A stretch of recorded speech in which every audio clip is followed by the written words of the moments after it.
watching us. Remember, new episodes premiere every Monday, Wednesday, and Friday at 8 p.m.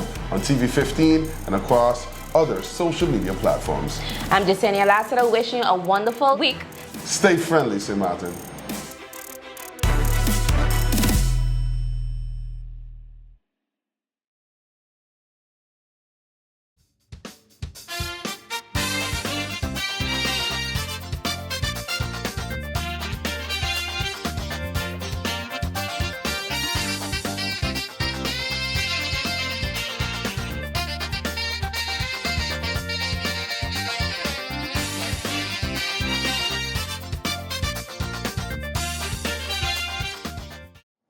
Welcome to Late Night Show. Hope everything is okay. Hope everything is all right. I'm your host, Andy. Okie dokie, kids, what's happening on the lovely island of St. Martin? We begin with the news of the police of St. Martin. I was scrolling to the Daily Herald, right?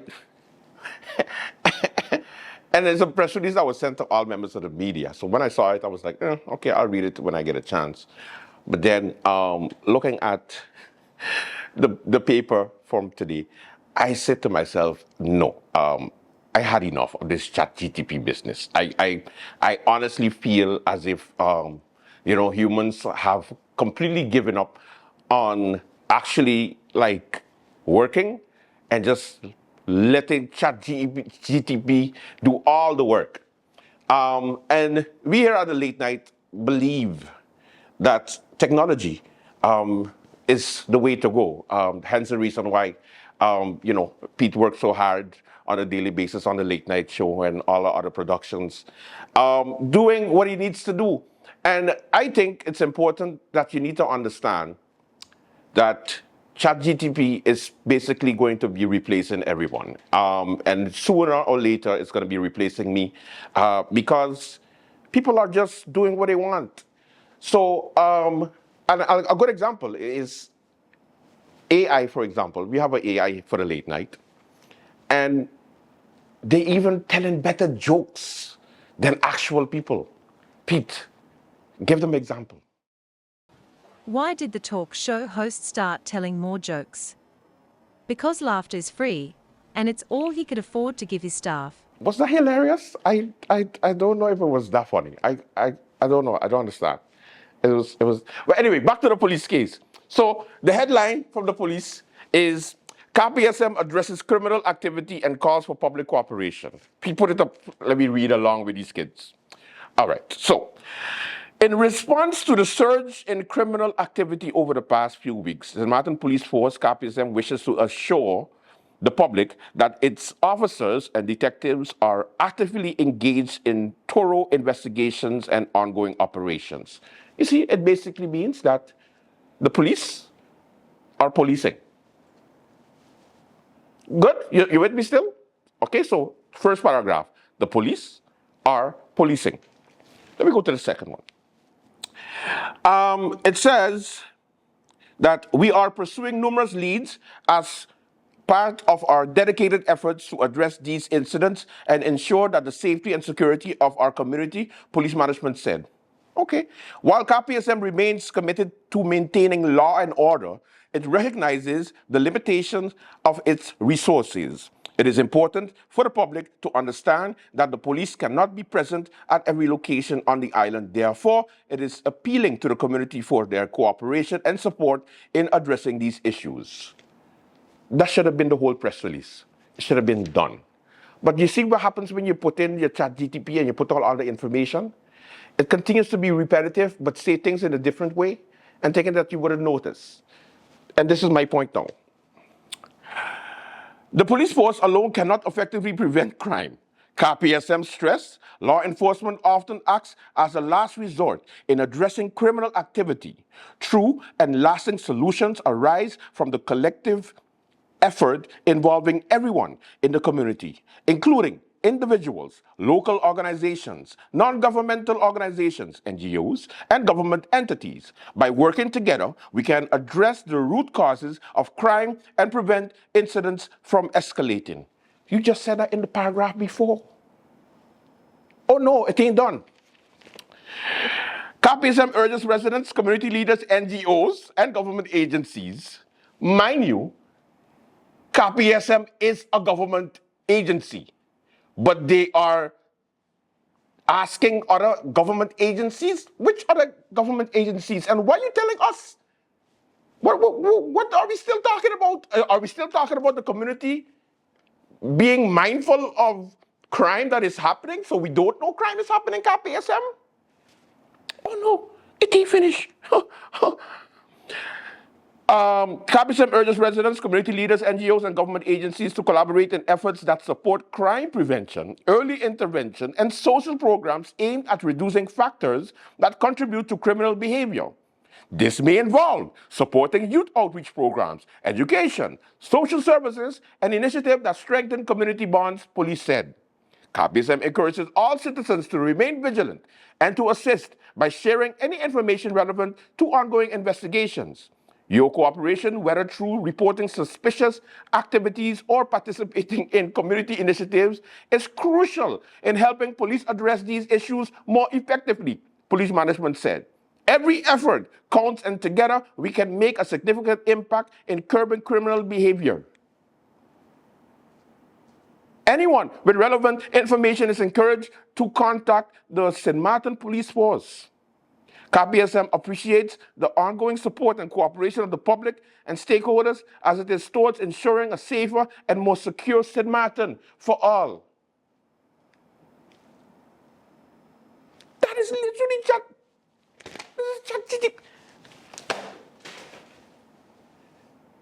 Can we stop being lazy now? Like, AI is supposed to be there to help us, not do our jobs. Let me say that again for those in the back who didn't hear me. They're supposed to be there to help us. You know, give us a structure, give us a baseline. I ain't saying don't use ChatGPT. Sometimes I don't. But for those who use it, you know, sometimes it's good to have to get the base. You know, you want to write a long email or you want to sound professional, so you put it in ChatGPT so you could just sound good. Fine. But read it over and adjust it now. That's just lazy work. Hey, St. Martin, we working. If you see something strange, call us.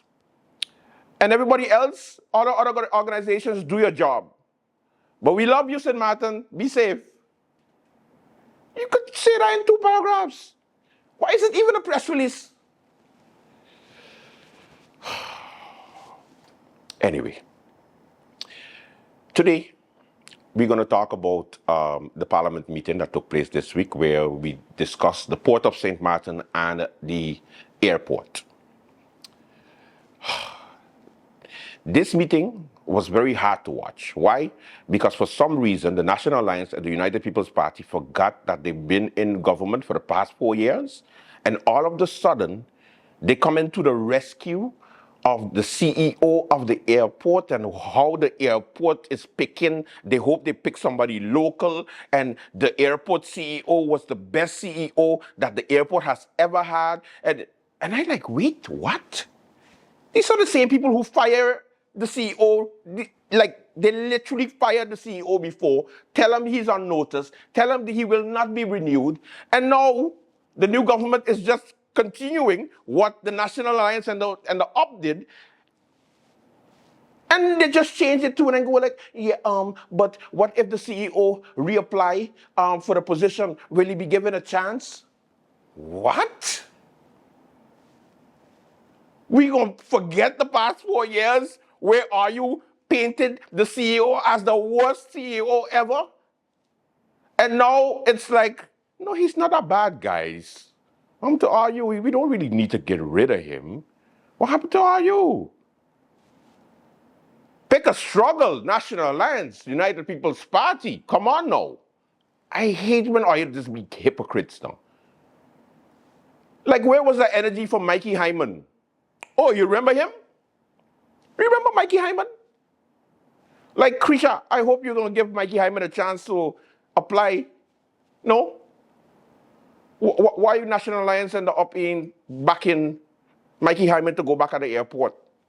What happened? He didn't vote for you? Your highlights. Thank you, Madam Chair Lady. And good afternoon to you, Rifir, my colleagues, and to the Minister, her support staff, those joining us in the Tribune, and those joining us online, as well as to the representatives of the harbor, the port. Madam Chair Lady, when it comes to our ports of entry, much of my attention over last term was on structural improvements to processes, procedures, and infrastructural improvements, many of which have lagged behind at nearly all government-related entities, not just PGIA and the port. With regards to PGIA, in keeping with your request to specify what we're addressing and which questions are for whom, it's no secret that this faction has never actually supported the pursuit of USP clearance. The minister is aware of that from our time in Parliament together, and in my professional opinion, the US State Department had the final word on that topic some time ago. Additionally, if we're concerned about needed improvements at PGIA, I expected to see some items in the presentation coming from the airport that focused on critical structural updates needed to improve our airport category rating. The fuel farm is one of those as an infrastructural update that has been desperately needed since before 10-10-10, actually. So I'm happy to see that was included in the information that you received from PGIA. But in place of USP clearance, which, as I mentioned, the State Department basically parked up, I would have expected to see possibly, in my opinion, the most important aspect of the airport that needs structural improvement on the list, that being the matter of the air traffic controllers and air traffic control on a whole. When it comes to improving our airport category rating, could the minister, through you, Madam Chair Lady, perhaps share if PGIA discussed with her and the ministry and government as a whole any ways to improve not just the influx of air traffic controllers, because I know that we have quite a few who are approaching the age, the legal limit at which they can continue to operate. If there's been a discussion on any legislative changes that need to be made to assist with that, or access to any funding that could assist with sending more persons to train to become air traffic controllers, because that actually has an impact on the airport's category rating to improve it and to allow us to access different markets and different routes. Thank you, Madam Chair. Good day to the Honorable Minister, her colleagues, those sitting in the Tribune, the viewing and listening public. I saw the presentation. While the presentation is a bit informative, it's just general. It's general based on information that the harbor or the airport give, nothing of details of definite dates or major substance, in my opinion. It created an outline, but I would have liked a bit more detail. However, I have a few questions to ask. One, I noticed that the CEO of the airport is not here. Through you, Madam Chair, while I see the CEO of the port. Is this by choice of the CEO, choice of the minister? I would also like to know how is the relationship between the minister and the CEO of the airport, through you, Madam Chair, or the management board of the airport and the ministry or the Council of Ministers. The minister also made an announcement in the press that, through you, Madam Chair, that it is not the intention to renew the contract of the current CEO of the airport, but corporate governance does not allow the choice to be solely of that of the minister. So I would like to know, did the current CEO reapply for the position to renew his contract? What will happen, considering your announcement, if the current CEO scores the highest in this assessment, if he did reapply?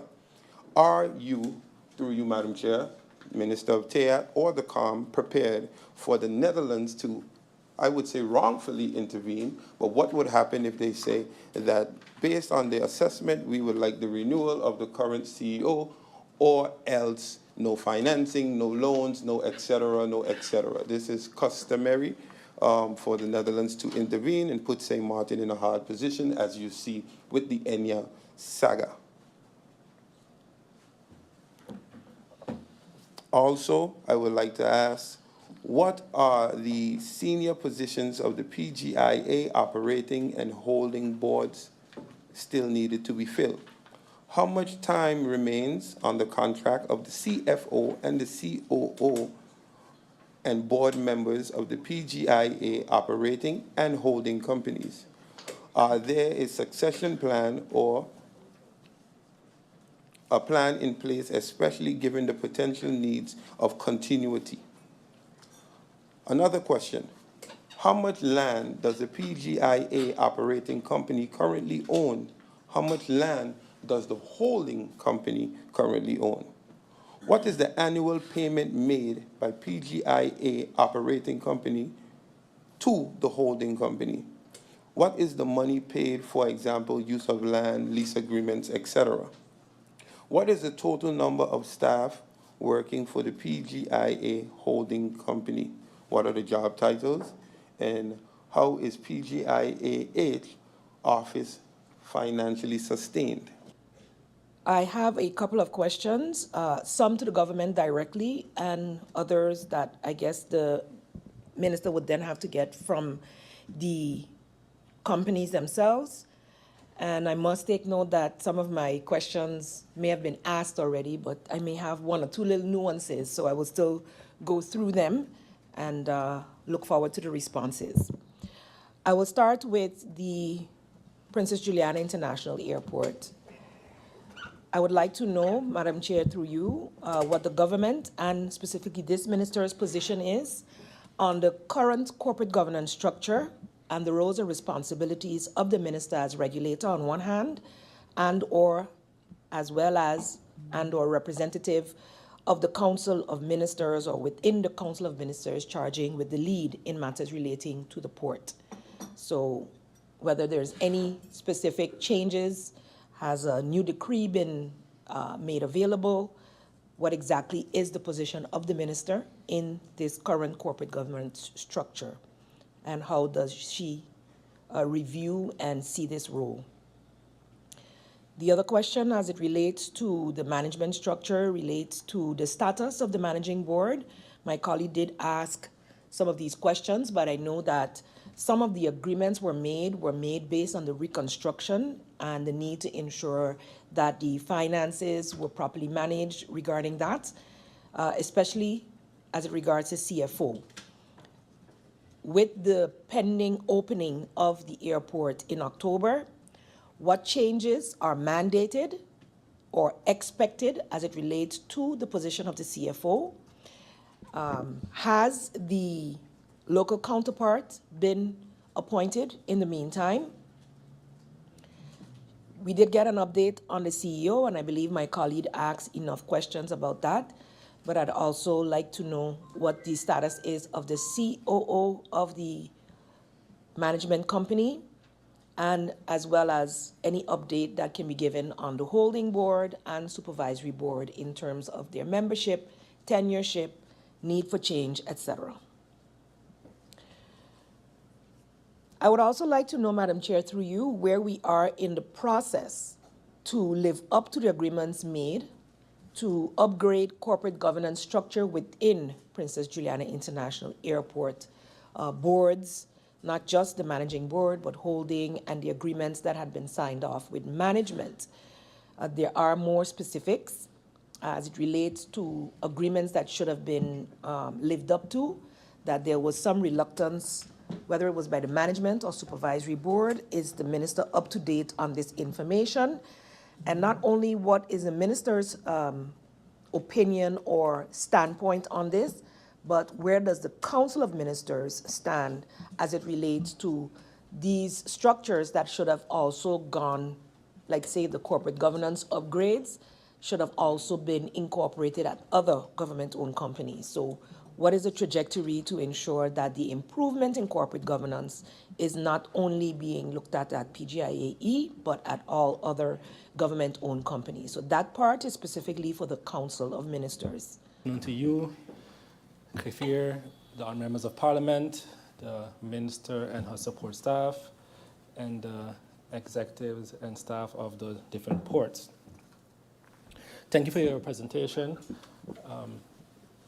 Honourable Minister, I must agree with my fellow colleague, MP Otley, that again, I expect a little bit more from the presentation in terms of, let's say, the vision, the way forward, especially the position of this government, not just the data of the two entities, but especially the vision of yourself and the ministry going forward, seeing that you are also a new minister coming in, and also that as a member of parliament, you also had your, let's say, opinions on the port and the harbor in particular.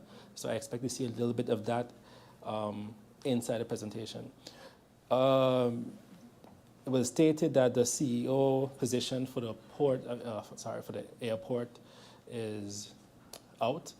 And what I would like to know, especially as I mentioned before, as an MP, you were adamant also about making sure that the position goes to a local. So in seeing that the position's out and BDO's handling it, what I would like to know is in their definition of, have they put the definition in there to specify local? You mentioned that there's at least 30 applications. I'm pretty sure a few of them, or maybe even a majority, are from abroad, seeing how they have gone in the past. So how are you ensuring, the government ensuring that it goes to a local? In addition to that, will the COO position go out anytime soon? Is it going to be a statutory position or not? And the CFO position, how much years are left on his contract, and then when will we start the process of looking for a CFO? Or are we still going through the process of training individuals? That was once a position of the board, training 2 individuals from the airport to be able to take up that position. Are we still continuing that line? In the presentation, I saw the Latin American market was at 2%. And I believe that data came from the airport. You could correct me if I'm wrong. And again, I have been a proponent then of lowering the budget of Latin America for the government and actually increasing the other 3. I believe that we have seen now for the last 10 years that let's not only invest, let's say, where we get minimal return on investment, but let's put the money in, let's say, the Korean market, where we see an increase in our return, and also the fact that Wenia is now going to more roads.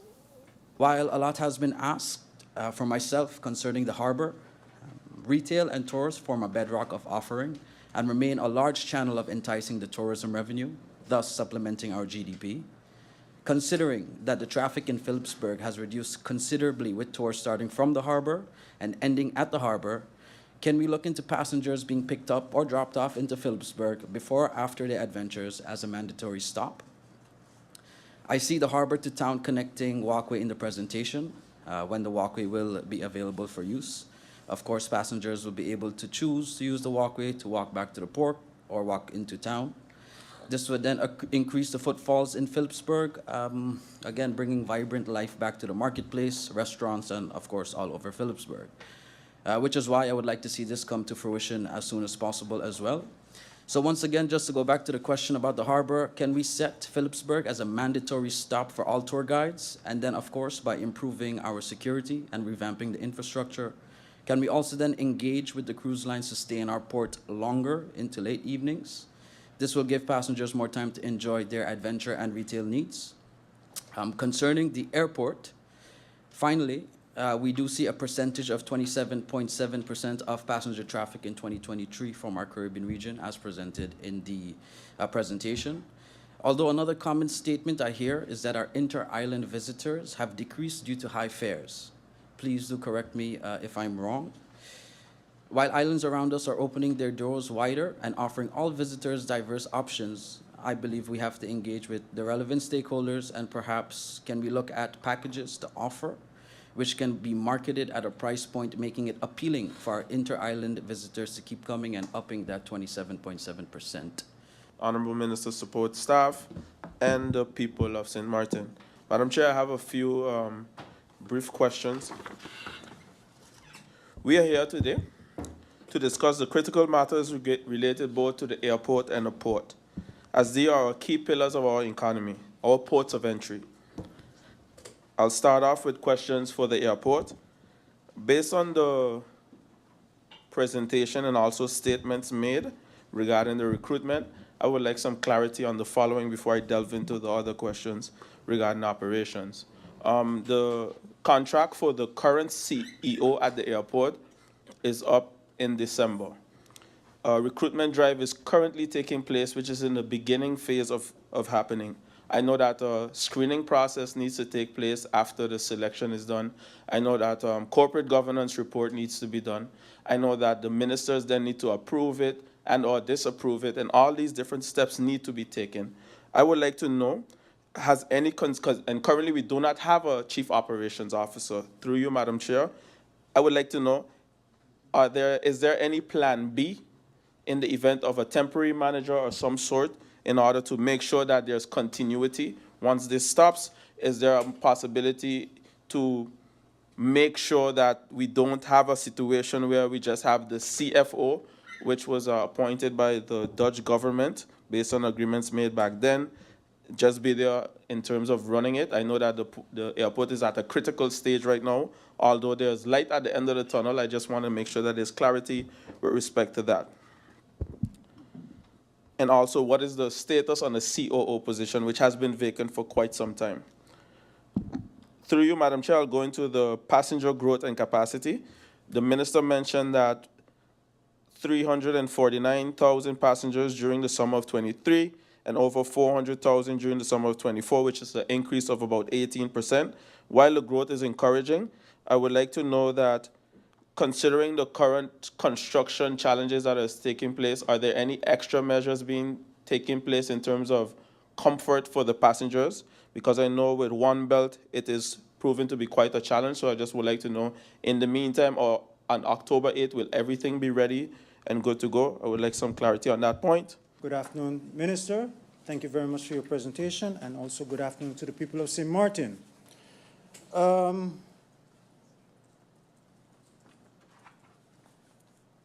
not going to ask too much questions because most of the questions that I had was already asked by my colleagues. So what I've done, I've tried to filter, so please bear with me because I've filtered some of them so that I'm not repetitive. So I broke it down to at least 3 questions. Through you, Madam Chair Lady, I'd like to ask the Minister, pertaining to the airport. There is a APIS legislation that has been pending for years. This is a legislation that allows us to collect personal data from our visitors. I would like to know what is the status of this law. In addition to that, I know that the Minister asked that we can break down the question based on the port and also based on the airport, but the following 2 questions, actually it's related to both. With regard to the airport and also the port, have they been living up to their obligation to government? If yes, great. If no, where have they fallen short and why? Also just mentioned by the previous speaker before me, statistics has shown, Madam Chair Lady, that one of the main issues that most of our visitors have is the traffic situation in St. Martin. It's not only our visitors that are having issues with this, it's also us as citizens of this country. One of the things that I've always talked about is regulating our public transportation. I would like to know through you, Madam Chair Lady, is the Minister considering having a regulated public transportation system? This can help with alleviating the traffic congestion, but also helps with alleviating poverty. So this is very important for me, if I can get the answer to this. And one other question also as well is the port mentioned a lot of developments that's going to happen, that's going to take place within the near future. But one thing that I miss, and perhaps it's something that has to be enjoined with the Ministry of Justice, is scanners for our containers. Is that something that the port can consider venturing into? Because as I mentioned in one of our previous meetings, a scanner is really missed at our ports, and because of a lack of scanner and the way that our customs are working, a lot of weapons, drugs, and what's not is coming into the island. And if that continues, later on, it's already affecting our tourism industry. So it is important for both. Interesting. You see what I mean? Anyway, Late Night Show with Andrew Dick. Welcome We have a good one for you. Let's begin. You've dreamt it. You've worked hard for it. And now you've got it. You deserve to enjoy the fruits of your labor and know that you're covered in case of a disaster, like an unexpected fire or a vehicular collision. At Magical Insurances, we focus on settling your claims quickly and fairly so you can get back to enjoying your life. Magical Insurances, fast, fair, and always there. New Gen. She my gang. Let's get ready for the party. Girl, why your body? Get ready for the party. Girl, why your body? Let's get ready for the party. Girl, why your body? Get ready for the party. Girl, why your body? Where the party tonight? Someone tell me where the party tonight. Where the party tonight? Someone tell me where the party tonight. Where the party tonight?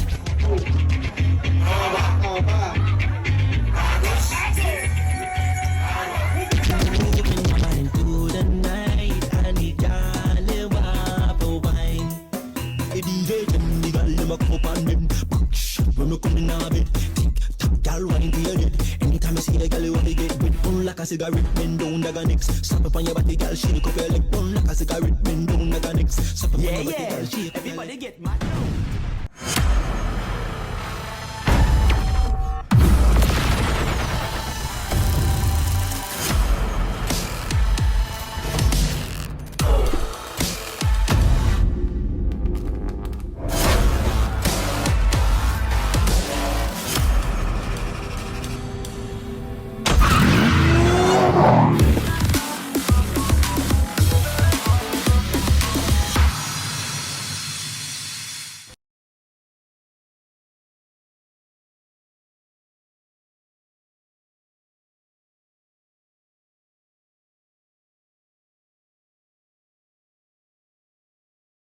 At GEBE, we take the safety and quality of your water seriously. Every day, our dedicated sample collectors venture into the field, visiting the places that matter to you: water tanks, school, supermarkets, home, and high-risk areas. Once these samples return to our water quality lab at KB, they embark on a journey that safeguards your well-being. Our dedicated analysts take over, sending these samples to the microbiology and chemistry departments respectively. This is where the magic happens. We test for a range of parameters, and we do this every single day, no matter what, including holidays and weekends. In our microbiology department, we focus on two major tests targeting various bacteria. Confirmation tests are conducted, and we have plans in place in case the results are confirmed. And then we do it all over again, 7 days a week, 365 days a year. Rain or shine, your water safety never takes a day off. So when you turn on the tap and enjoy a glass of GEBE's water, you can do so with confidence. GEBE, the power to serve.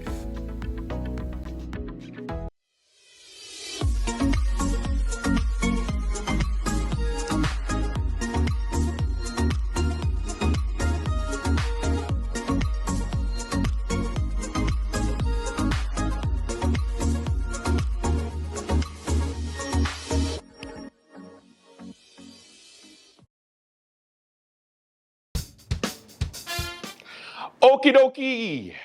Have you been good? Have you been behaving? If not, you might end up on Court TV with the Big Al. My favorite segment. Let's go, Al. Welcome, people. It's Court TV. Today we're going through several things that hit the courthouse today. Mad admits to convincing a 14-year-old to rob a Chinese place. Same-sex marriage, and somebody else is acquitted of groping. Let's get right into it. A man on parole for a violent crime confessed in court on Wednesday to persuading a 14-year-old, a minor, to become an accomplice in the armed robbery of a Chinese supermarket. Jamarly Woods stood trial in the court of first instance on Wednesday, accused of pointing a .38 caliber pistol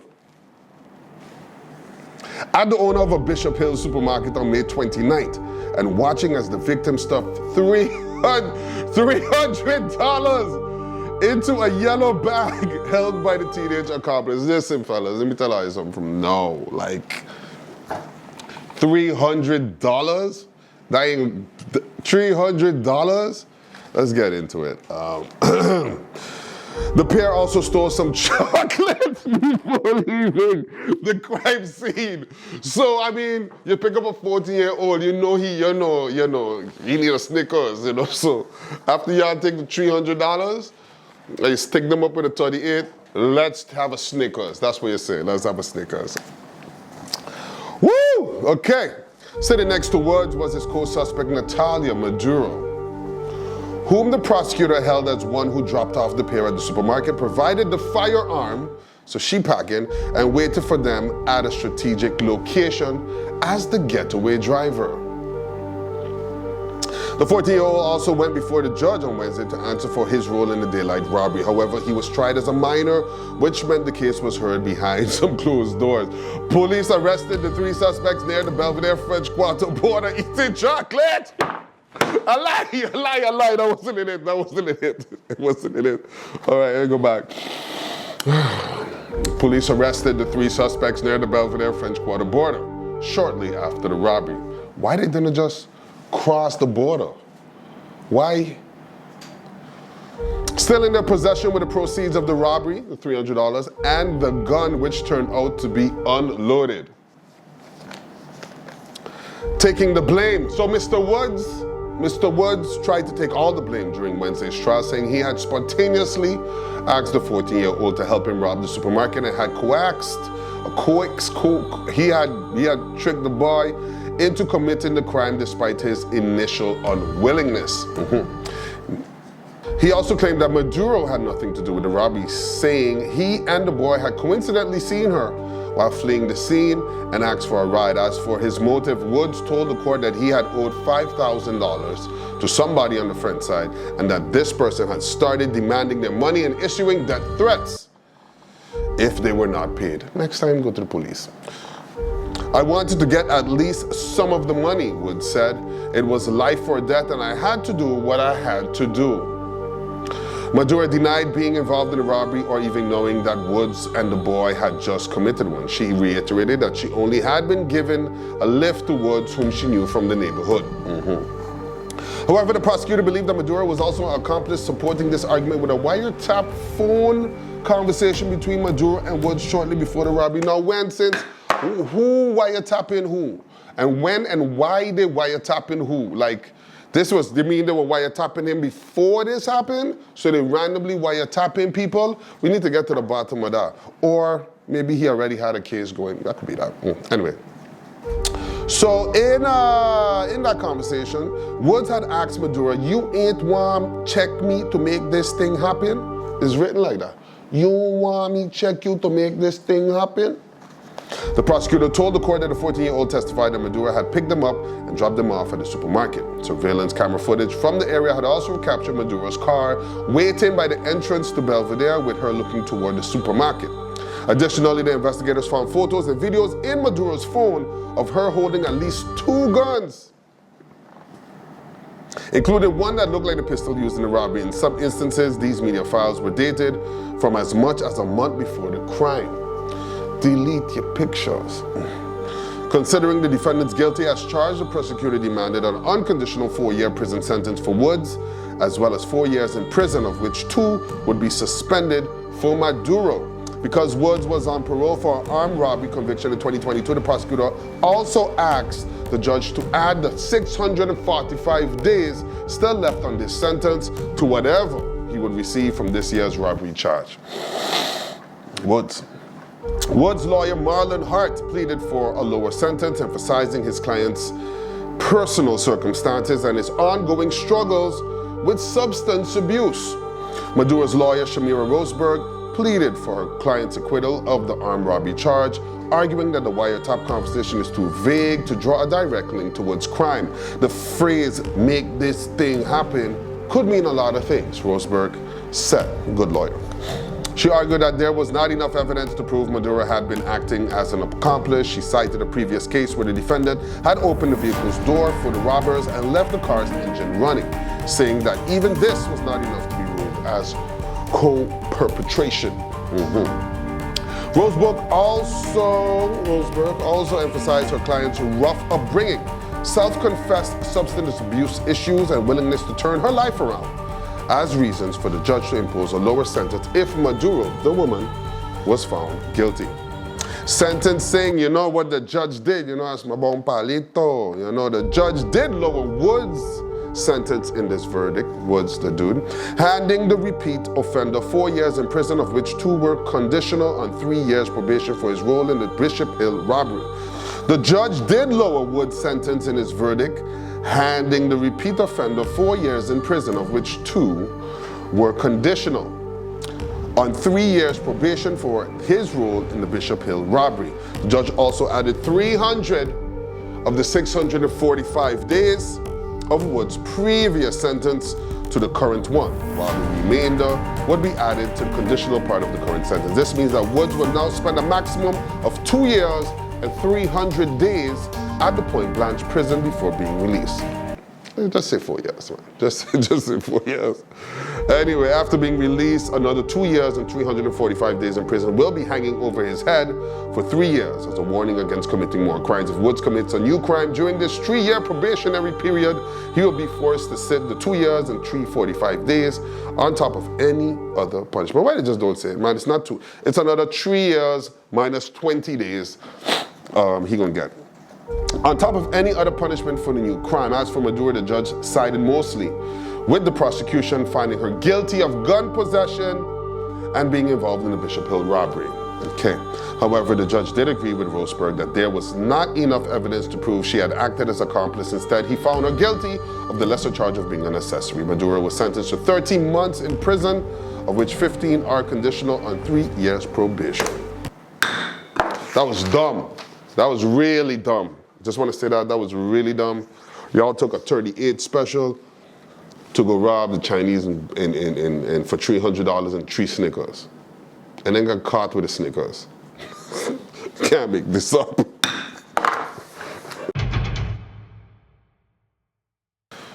Coming out of the Supreme Court, out of the Netherlands, Sabo.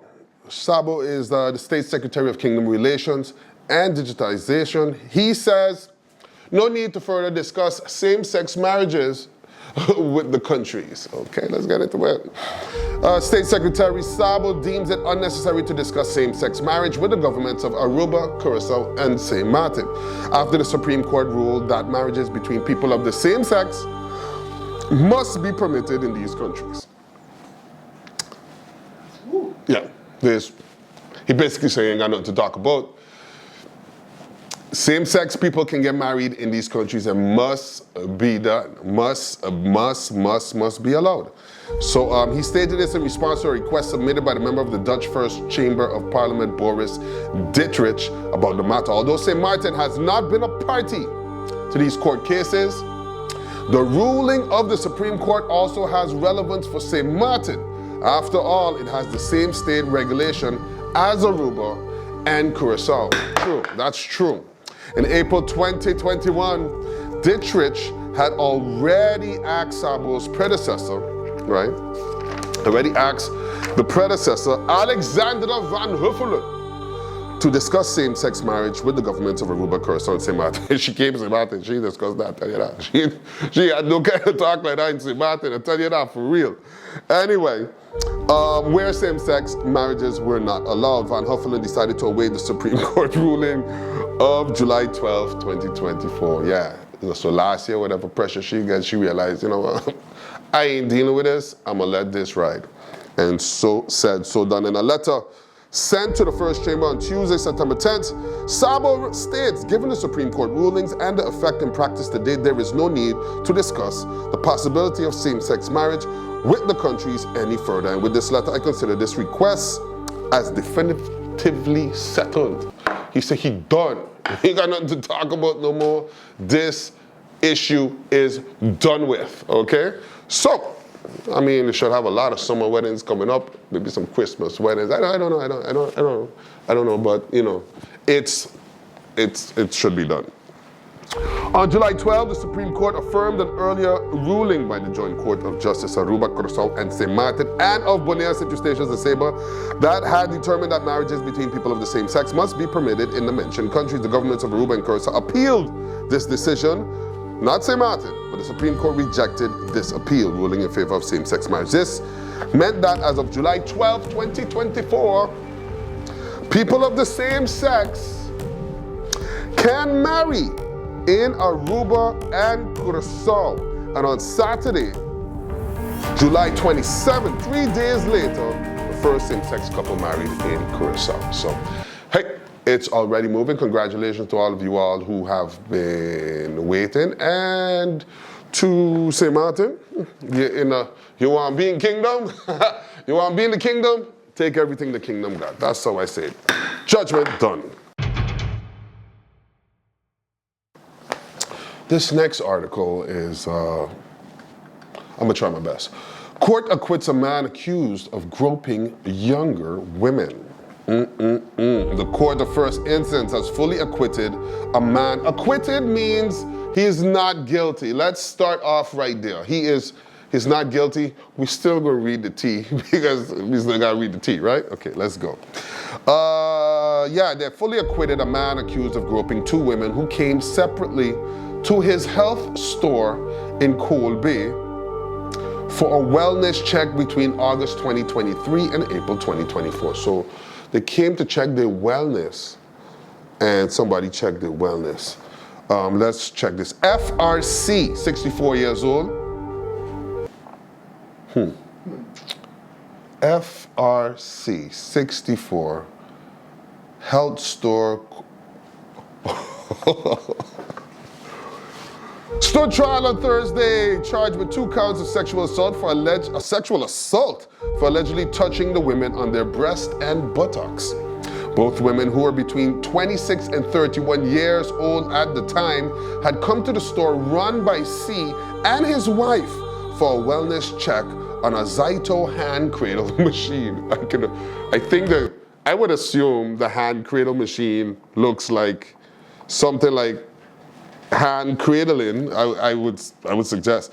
Anyway, he told the court on Thursday that he operated the device in an open upstairs room, where the machine would send electrical signals into a client's palm and later issue a report diagnosing a health problem. The report would also issue advice on changing one's diet or lifestyle.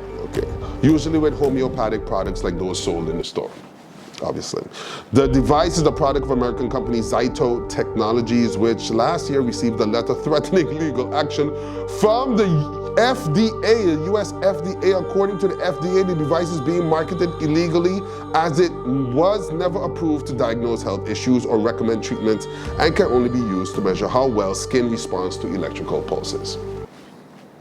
Still in St. Martin, running it straight. Anyway, it was during these examinations that the women claim Mr. C had unexpectedly grabbed their private parts. I don't know, how did that work? Did he like shock them and shock and grab? Good thing he's acquitted, because anyway, yes, one woman who had been alone with C at the time claimed that he had asked if she currently had a sex partner or was looking for a sugar daddy. Lord. I don't have sugar daddy money, he told the court on Thursday, explaining that he is now collecting pension and does not earn a salary from the store that he opened in 2022.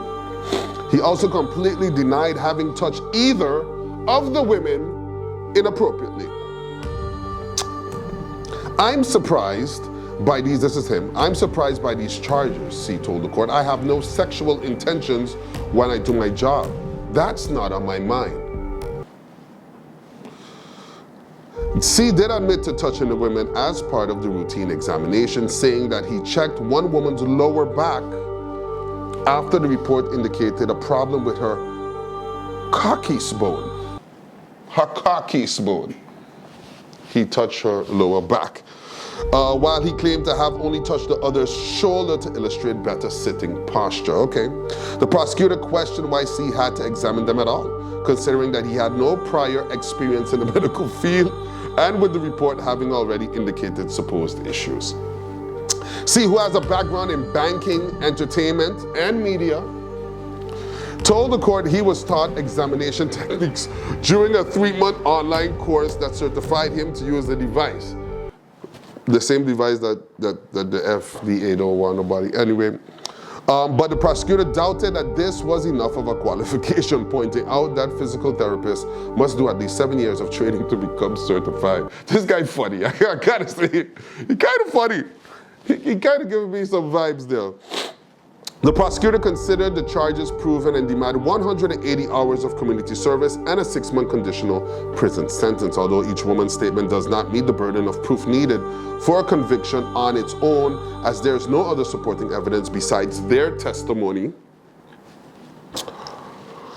the prosecutor tried to use the legal doctrine of linking evidence to make his case. He argued that one woman's statement can be used as supporting evidence in the others because she had a specific and distinctive pattern. According to the prosecutor, both women reported that the sexual assault took place in the upstairs examining room and only after they had been scanned. But his wife was there, right? His wife was, she probably looking at the cashier. Yeah. Yeah, both women also testified he had asked them to stand up and later asked for a hug and tried to kiss them. I mean, yeah. They described almost the same thing, the same modus operandi. The prosecutor said, noting that the women did not know each other and that they had filed their respective police complaints roughly 8 months apart. There was no reason to doubt that what they're saying is true because, you know, if there's smoke, there's fire. And there's matches somewhere, you know what I mean, or a lighter. There's something to get to this smoke. Defense lawyer Safira Ibrahim pleaded for her client's full acquittal. She's a great lawyer. Disagreeing with the prosecutor that the two statements supported each other. Ibrahim disputed one woman's reliability by pointing out that she had been examined with 2 family members in the room, neither of whom told police that they saw anything strange. Ibrahim also read an excerpt of this woman's interview with the police where she said she was dealing with a lot of stress at the time. Yeah, and was not in all my senses. Maybe, I don't know. I don't want to suggest, maybe, I don't know. Defense lawyer Safira Ibrahim pleaded for her client's full acquittal, disagreeing with the prosecutor. The judge sided with Ibrahim in his verdict, stating that he had doubts after considering that the 2 family members had not witnessed anything during the 15-minute examination. You know, although the women's testimonies were similar, the judge still ruled that there were still enough differences to exclude them from being used as linking evidence. Okay. For example, one woman had testified that she had asked invasion questions about her sexual partners and willingness to have a sugar daddy, though he said he ain't got no sugar, while the other, the one with the family in the room, had not. The prosecutor office has 2 weeks to appeal Thursday's full acquittal. If it does not file an appeal, then C's case will be retried at the Joint Court of Justice before a panel of 3 judges. I should be one of them. I should pick me to be one of them. Anyway, that's it for Court TV new rules. Don't let people touch you up, and maybe ask if they got sugar before they, before accusing them of being a sugar daddy. You know, and to see, you seem very back against the wall in this one. 2 ladies with similar complaints, and then using a machine that's called a hand cradle, and then you're accused of groping, you know. But you handled yourself well, sir. I would say, if this health thing doesn't work out for you, try being a comedian. That's it for Court TV. See you next week. Whoa! I missed the gavel. Bam, bam. Let's take a commercial break. We come back more late night.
just signed up for Flex by Telem. Do you mean flex like this? Definitely not that. Do you mean flex like this? No, definitely not that. Do you mean flex like this? No, definitely not Flex like that.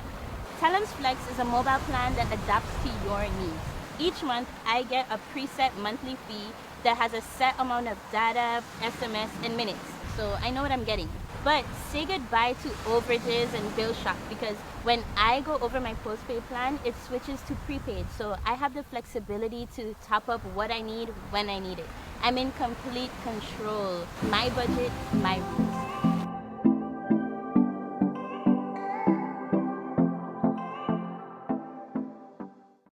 Hello, my people. Make sure you tune in to Sit, Sip, and Chat every Monday at 5 p.m. on TV 15 and every Wednesday at 8:30 p.m. And make sure tune in to the late night show with Andrew Dick from Monday to Friday at 10 p.m. with a repeat in the afternoon for no reason. In the afternoon, the late night show at 3 p.m. Thank you, TV 15. Thank you, TV 15. Make sure to tune in Make sure to tune in to the late night. and Sit, Sip, and Chat. Late night.